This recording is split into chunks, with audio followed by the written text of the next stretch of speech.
दोस्तों, एक काल में एक ऐसा योद्धा था जिससे स्वयं पवन पुत्र हनुमान जी भी हारे थे। आखिर कौन था वह महावीर जिसने बजरंग बली को हराया था? धार्मिक मान्यताओं के अनुसार ऐसा माना जाता है कि ना तो हनुमान के बिना राम है और ना तो रामायण में हनुमान जी जैसे वीर योद्धा कोई नहीं था। रामायण की युद्ध में किसी ने उनका बाल भी बांका नहीं कर पाए थे। नमस्कार दोस्तों, स्वागत है आप सभी का एक बार फिर से। दोस्तों, वह वीडियो में आगे बढ़ने से पहले हमारे चैनल को सब्सक्राइब अवश्य करें और बेल आइकन जरूर दबाएं। आपको जानकर आश्चर्य होगा, एकमात्र ऐसा योद्धा भी था जिन्होंने हनुमान जी को हराया था। तो चलिए दोस्तों, जानते हैं आखिर कौन था वो खास योद्धा। पद्म पुराण और स्कंद पुराण में एक खास कथा का वर्णन मिलता है। कथा के अनुसार जिस योद्धा ने हनुमान जी को हराया था वे कोई और नहीं बल्कि एक तपस्वी मच्छिंद्र नाथ जी के नाम से विख्यात है। जी हाँ, मच्छिंद्र नाथ जी जो कि एक बहुत बड़े तपस्वी थे जिन्हें मंत्र की सिद्धियां प्राप्त थी। इन पर स्वयं भगवान शिव की कृपा भी थी। ये जो कहते थे वही हो जाता था। एक बार मच्छिंद्र नाथ जी रामेश्वरम आए और भगवान राम द्वारा निर्मित राम सेतु को देखकर बहुत ही भाव विभोर हो गए और भगवान की भक्ति मन में धारण करके समुद्र में स्नान करने लगे। तभी वहाँ पर वानर के वेश में उपस्थित हनुमान जी की नजर उन पर पड़ी। हनुमान जी जानते थे कि मच्छिंद्र नाथ जी बहुत बड़े तपस्वी हैं। फिर भी हनुमान जी के मन में मच्छिंद्र नाथ जी की परीक्षा लेने का विचार आया। परीक्षा लेने के लिए हनुमान जी ने अपनी लीला आरंभ की और जोर से बरसात होने लगी। ऐसे में वानर रूप धरे हनुमान जी बरसात से बचने के लिए पहाड़ पर एक गुफा बनाने का झूठा नाटक करने लगे। वे ऐसा इसीलिए कर रहे थे ताकि मच्छिंद्र नाथ जी का ध्यान टूटे और उनकी नजर हनुमान जी पर पड़े, और ऐसा ही हुआ। कुछ ही समय बाद मच्छिंद्र नाथ की नजर स्वयं उस वानर रूपी हनुमान जी पर पड़ी। तब मच्छिंद्र नाथ जी ने उस वानर से कहा है, हे वानर, ऐसी मूर्खता क्यों कर रहे हो? प्यास लगने पर कुआं खोद रहे हो, जबकि इसके लिए तुम्हें पहले ही प्रबंध कर लेना चाहिए था। यह सुनकर हनुमान जी रूपी वानर ने मच्छिंद्र नाथ जी से पूछा, शक्ति की बात करने वाले आखिर आप हैं कौन? मच्छिंद्र नाथ बोले, मैं एक सिद्ध योगी हूँ और मुझे मंत्र की शक्तियाँ प्राप्त हैं। साथ ही स्वयं भगवान शिव का आशीर्वाद भी मेरे साथ है। यह सुनकर वानर रूप धरे हनुमान जी ने कहा, इस संसार में केवल दो ही श्रेष्ठ हैं, एक तो प्रभु श्री राम और दूसरे उनके भक्त हनुमान। इसके अलावा कोई तीसरा नहीं है। कुछ दिन मैंने स्वयं प्रभु श्री राम की सेवा की है, जिससे प्रसन्न होकर प्रभु ने मुझे अपनी शक्तियों का कुछ हिस्सा दे दिया था। यदि आपके पास इतनी शक्तियां हैं और आप बहुत पहुँचे हुए सिद्ध योगी हैं, तो आप मुझे युद्ध में हरा कर दिखाइए तो मैं मानूं, फिर क्या? मच्छिंद्र नाथ जी और हनुमान जी के बीच एक भयंकर युद्ध शुरू हुआ। यहाँ वानर रूप धरे हनुमान जी पहाड़ के छोटे छोटे टुकड़े उठाकर मच्छिंद्र नाथ जी की तरफ फेंकते तो मच्छिंद्र नाथ जी अपने मंत्रों की शक्ति द्वारा उन्हें हवा में ही रोक देते और फिर उन पहाड़ों को वापस हनुमान जी की तरफ फेंक देते। दोनों के बीच कुछ समय तक युद्ध चलता रहा। ऐसे में हनुमान जी की आधे से ज्यादा शक्तियां नश्वर हो चुकी थी, लेकिन वहां पर मच्छिंद्र नाथ जी डट कर खड़े थे। वो बार बार अपने मंत्र की शक्तियों से हनुमान जी का हर वार विफल कर देते। इस महायुद्ध में हनुमान जी के आधे से ज्यादा शक्तियां खत्म हो चुकी थी। हनुमान जी को बहुत बड़ा आश्चर्य हो रहा था कि आखिर ये कैसे संभव है। आज तक उन्हें कोई प्रश्न नहीं कर सका। युद्ध का कोई निष्कर्ष निकलता उससे पहले ही वहां पर पवन देव पधार गए और उन्होंने स्वयं दोनों का युद्ध करवाया। साथ ही उन्होंने हनुमान जी से आग्रह किया कि वह स्वयं मच्छिंद्र नाथ जी से क्षमा मांगे।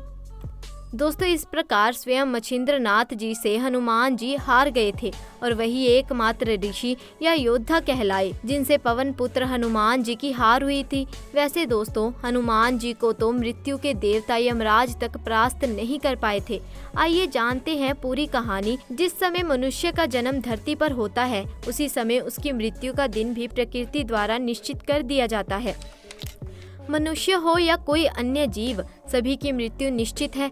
एक ना एक दिन सभी को अपने कर्मों के अनुसार स्वर्ग या नर्क में लौटना पड़ता है। जन्म मृत्यु के इस चक्र से मनुष्य रूप में जन्मे भगवान भी नहीं बच सके। उन पर भी प्रकृति का ये नियम सामान्य रूप से लागू हुआ। इस तरह रामायण में भगवान श्री राम के वैकुंठ भ्रमण की कहानी मिलती है, जिसमें यमराज को श्री राम के प्राण लेने से भय लगता था। रामायण की कहानी के अनुसार भगवान श्री राम की मृत्यु में सबसे बड़ी बाधा उनके प्रिय भक्त हनुमान ही थे, क्योंकि हनुमान के होते हुए यम की इतनी हिम्मत नहीं थी कि वो राम के पास पहुंच सके। इसी कारण एक बार भगवान हनुमान और मृत्यु के देवता यमराज के बीच भयंकर युद्ध छिड़ गया। तो आखिर कौन विजय हुआ इस युद्ध में? इस भयानक युद्ध के कारण क्या विधि का विधान बदल गया? बात उस समय की है जब एक दिन राम जान गए कि अब उसकी मृत्यु का समय आ चुका है। वो जानते थे कि जो जन्म लेता है उसे मरना पड़ता है।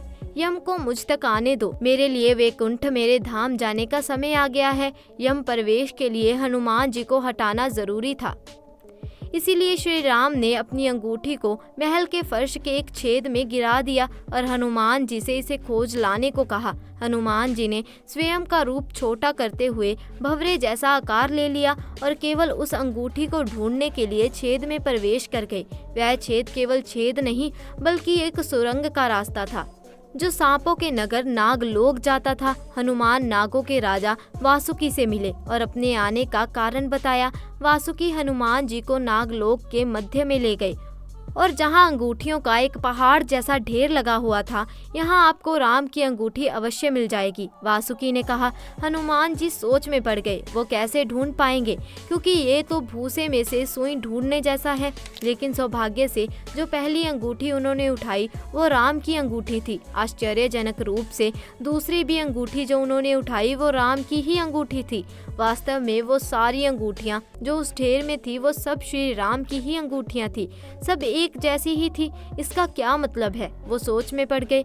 वासुकी मुस्कुराए और बोले, जिस संसार में हम रहते हैं वो सृष्टि व विनाश के चक्र से गुजरती है।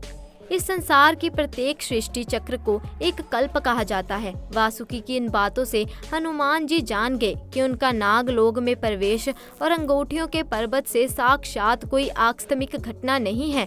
वो तत्काल धरती पर पहुंच गए और भगवान राम के महल के बाहर उनकी रक्षा में तैनात हो गए। तभी वहां यमराज जी का आगमन हुआ। यमराज जी हनुमान जी को देखकर चकित हो गए।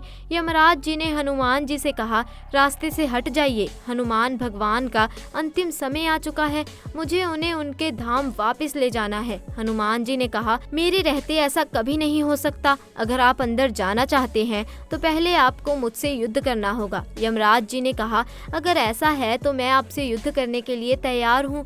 हनुमान जी और मृत्यु के देवता यमराज जी के बीच में युद्ध प्रारंभ हो गया।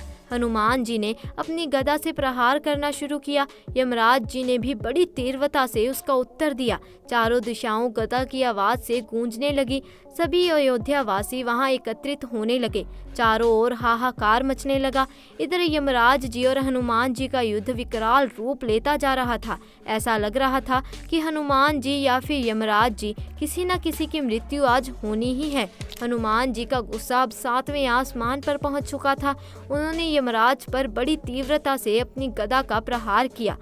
यमराज जी कुछ समझ पाते इससे पहले हनुमान जी का गदा उनके मस्तक पर जा लगा। यमराज जी तत्काल वहीं मूर्छित हो गए।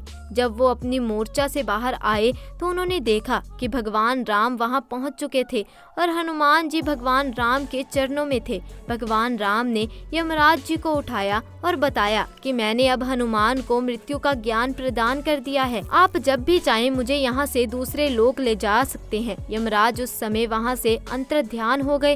दोस्तों, भगवान हनुमान और मृत्यु के देवता यमराज जी की ये कहानी कैसी लगी आप हमें कमेंट करके जरूर बताइए। साथ ही अगर आपको ये कहानी पसंद आई तो वीडियो को लाइक कीजिए, अपने दोस्तों और रिश्तेदारों के साथ इसे ज़्यादा से ज़्यादा शेयर कीजिए और अगर आप हमारे चैनल पर नए हैं तो चैनल को जल्दी से जाकर सब्सक्राइब भी कर दीजिए और साथ लगे बेल आइकन को भी प्रेस कर दीजिए ताकि हमारी आने वाली वीडियोस की अपडेट आपको मिलती रहे और आप हमारी कोई भी वीडियो मिस ना करें। साथ ही दोस्तों, मिलते हैं अगली वीडियो में। तब तक के लिए आपका बहुत बहुत धन्यवाद।